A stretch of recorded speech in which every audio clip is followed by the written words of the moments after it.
Welcome to my channel. What am I doing today? Today we are looking at the Winsor & Newton designer gouache.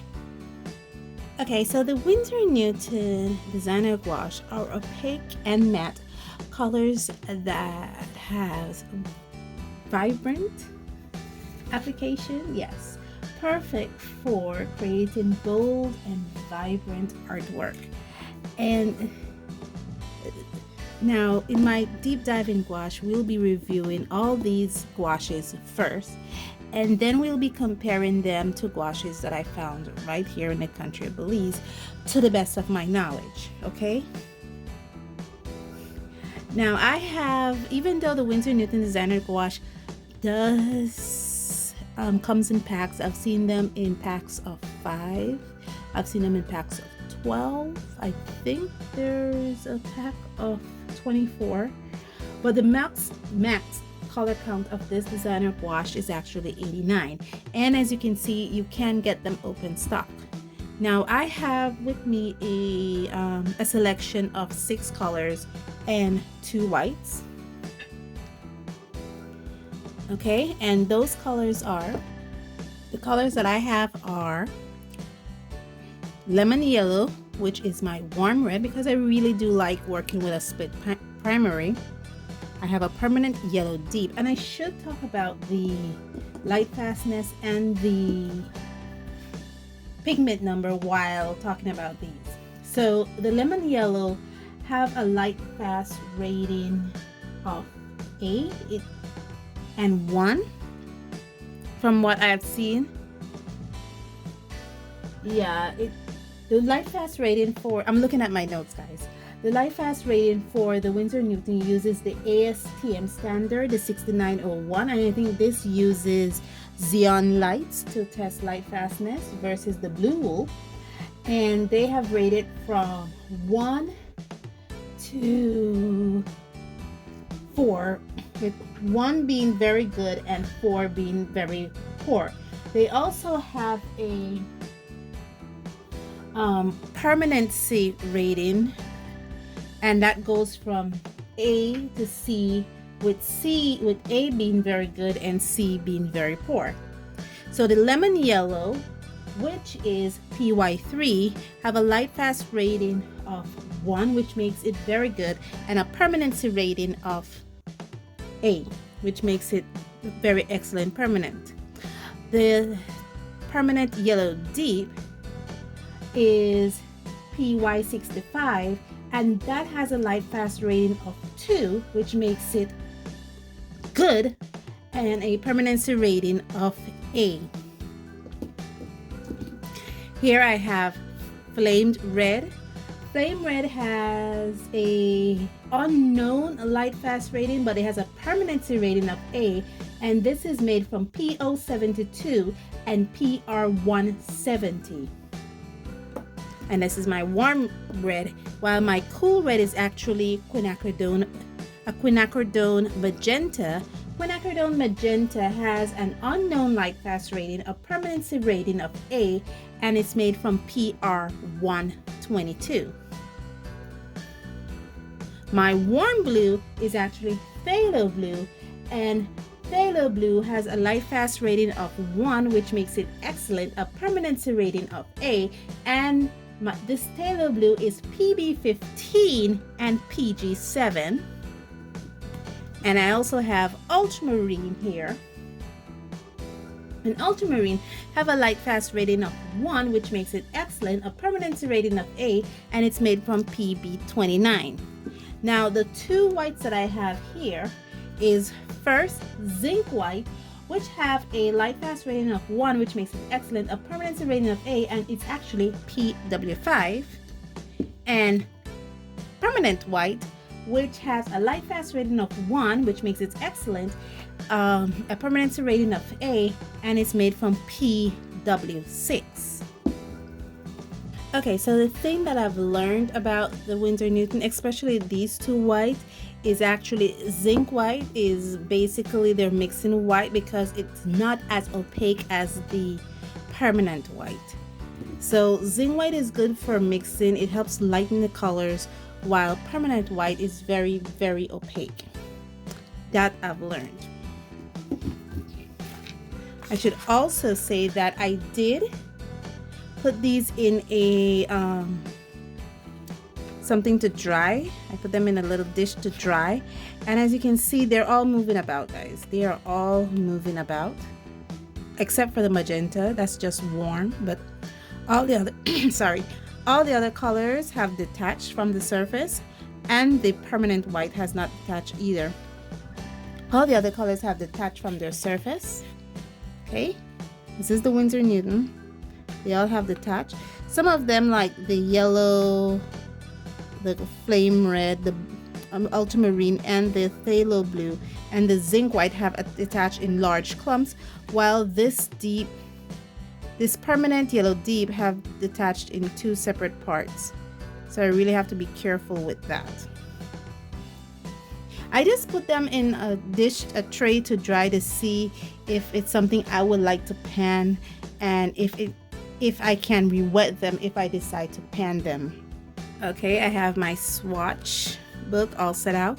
On this side I have the Delarowney, and I'll do the same thing that I did with the Delarowney, where I swatch them out both wet and dry. So I have a tray next to me here. This is just oh gosh, I accidentally set the bowl on top of the tray and everything decided to go out of order. Where is my little piece of yellow? Yeah, everything, I literally accidentally set the...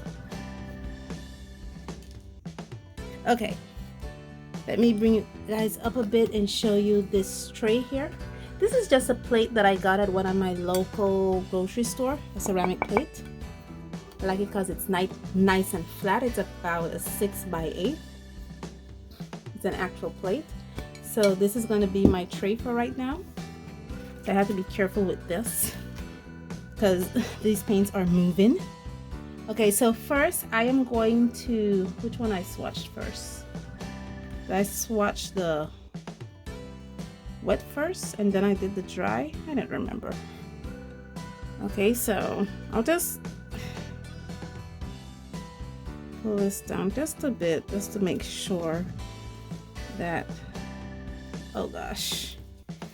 Okay, I see something. It's called binders, lots and lots of binders.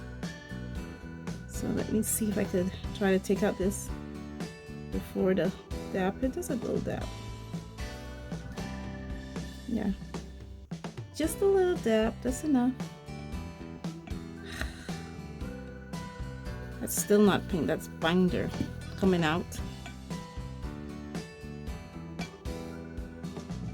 Ew. There we go. That's paint.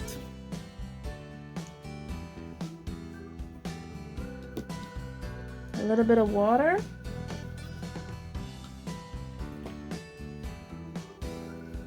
Because this has so much binder in it, I don't think it needs that much water. Yeah, so this one first, we're starting with lemon yellow, and we're going to swatch it at the top, just like we did for the Delarowney.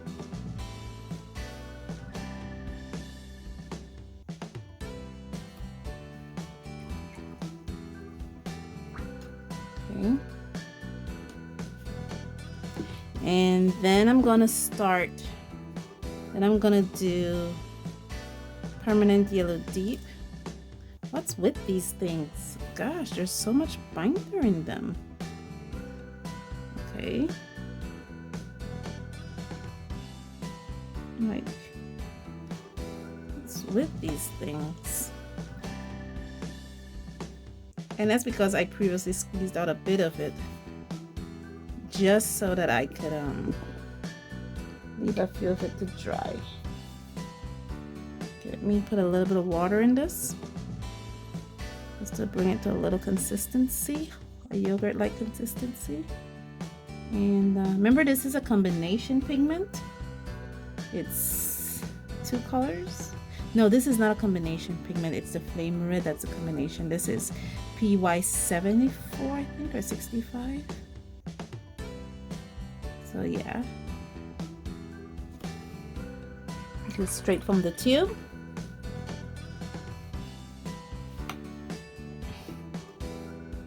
And then we're gonna go with flame red.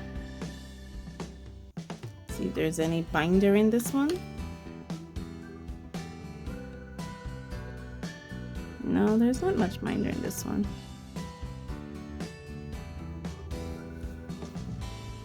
You have to be really careful with it.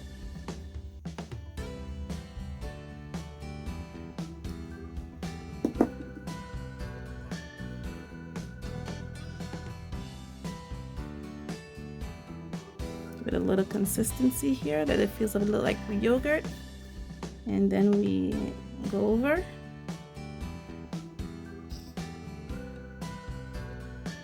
Okay.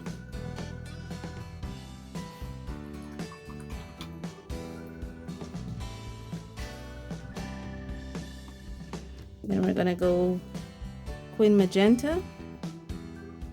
I'm hoping this doesn't have too much binder in it.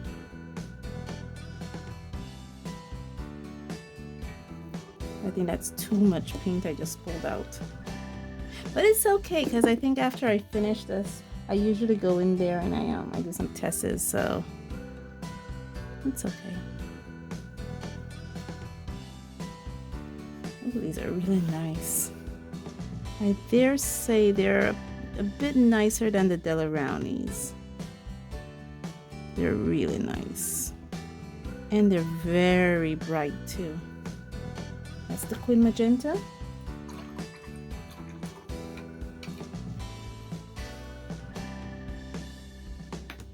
The next color that we're looking at is Ultramarine. Is there any binders in here? No, it doesn't seem to have too much binders. And I think it's a little too much paint, but it's okay.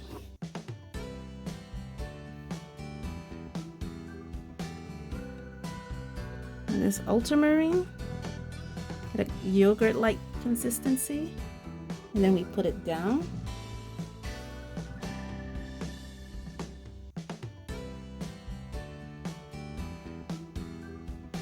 Oh, this is beautiful. Simply gorgeous.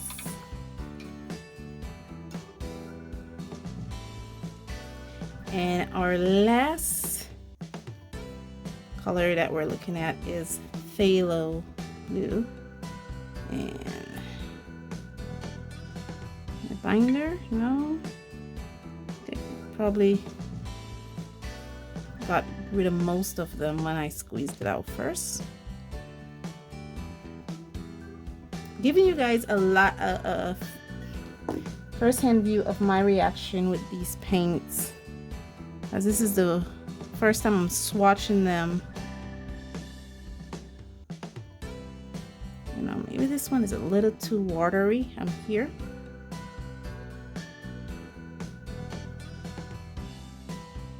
Okay.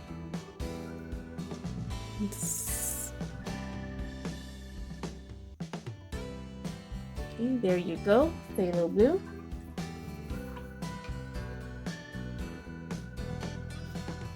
Now we're gonna go into the white. First, we're gonna do zinc white. Do they normally? Oh gosh, this is okay.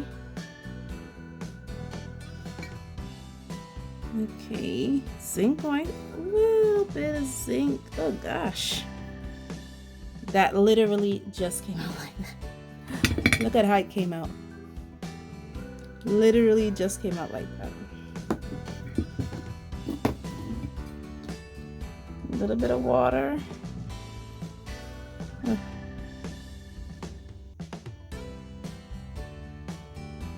Okay. Okay.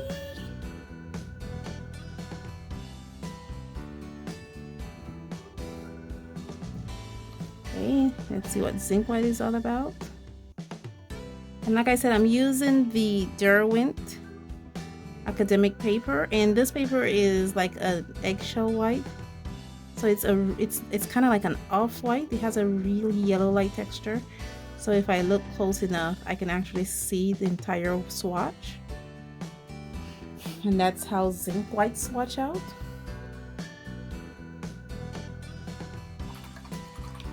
And that just basically changed my entire mix in water.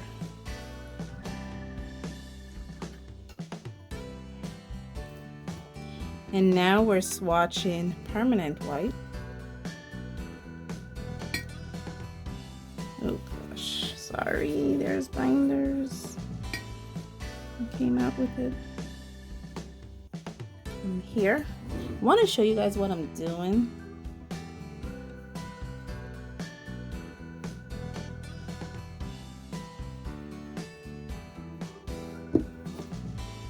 A little bit of water.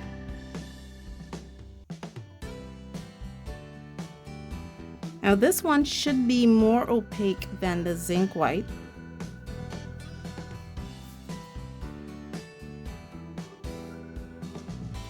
Yeah, and it is whiter too, if you noticed. You see it right there? That's why I love this paper, because this eggshell white is perfect for gouache. You can actually see the difference between the two whites.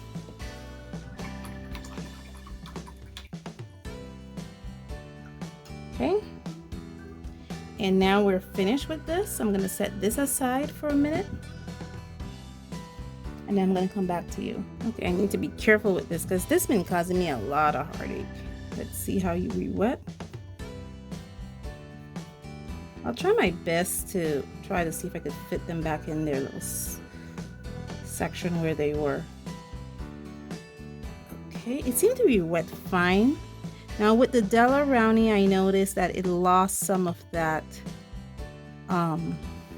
transparency, and I think if you can see it there too, it does lose a lot of the transparency.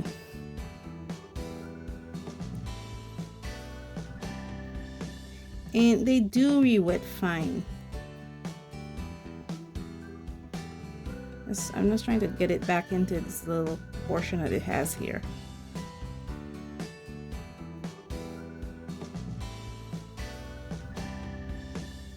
I'm going to make sure I get off enough paint.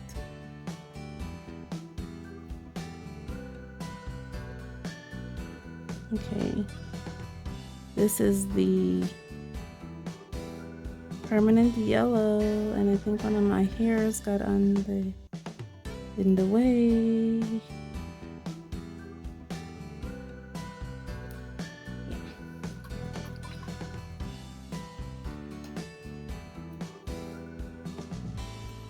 This is the permanent flame red.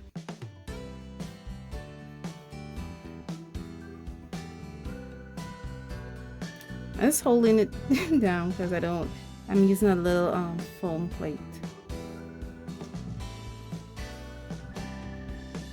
Let's see what we're looking at. Oh my god, this is so beautiful.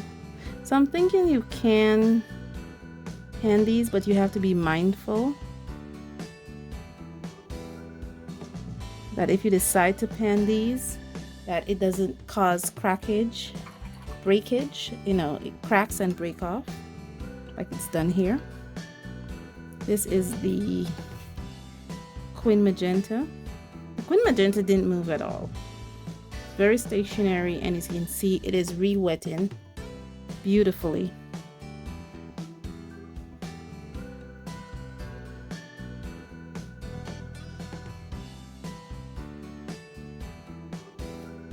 Yeah, but it does lose a lot of that potency though.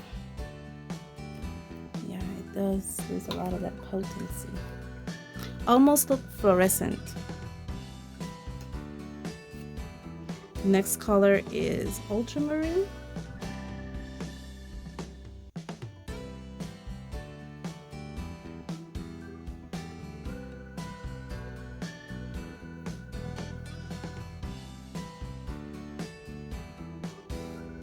Almost look granulating. Oh gosh, This lost a lot of its opacity.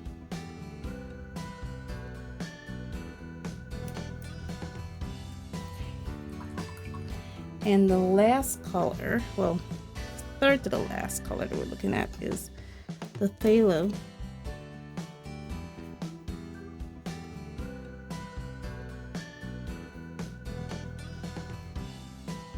Okay.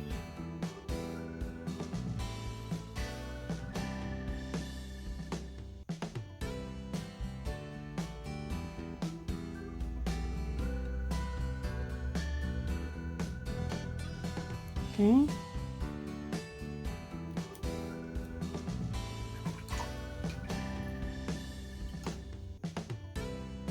Okay, let's look at the zinc white now. That zinc white just moved all over the place. Let's see if we can get it to stay one place now. I'm hoping that, you know, being that I re-wet them, that they can stay in the little slot that they're supposed to stay in. I'm hoping. Okay.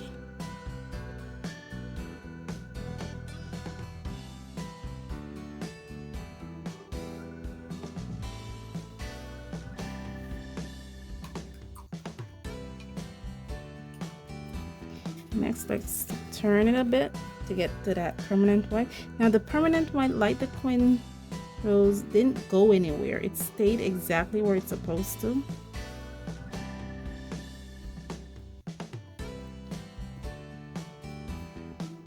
And it is so opaque. But it did lose a lot of its opacity when you panned it. Okay, so let me set this aside now so it can dry properly. Okay guys, so what are we looking at now? As you can see, when, especially ultramarine, you can see that in ultramarine lost a lot of its opacity when it's swatched from a dry sample. This one here, which happens to be the lemon yellow, didn't seem to lose a lot of its opacity. Neither the permanent yellow. The flame red seemed to lose a lot of its opacity, as well as the quinacridone magenta. But the ultramarine lost a lot of it. And one of the things I noticed, if you guys can see that, is there's a bit of granulation in there. So you can actually see the ultramarine particles, which is really nice. And look at that. Now, like I said, this paper is not necessarily white, so you actually can, you know, if you look real closely, you can actually see the white on this paper trying to shine through. You can see the difference, that luminosity difference from the zinc white and the permanent white, which I find amazing that the zinc white does come across a bit differently, as you can see there, than the permanent white. And as you can see, the permanent white they're both different whites. This is zinc white, this is permanent white, and they both look a bit differently. So what I'm going to do now is set this aside for it to dry properly.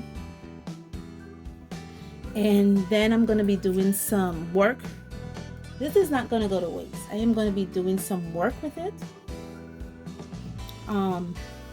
Try to get the feel of these paints, dilute them with water, dilute them with white, and maybe color or render a small illustration with these before I bring these to a painting review for you, or for you guys. I will do a painting review for you guys, but first I have to get a feel of these paints.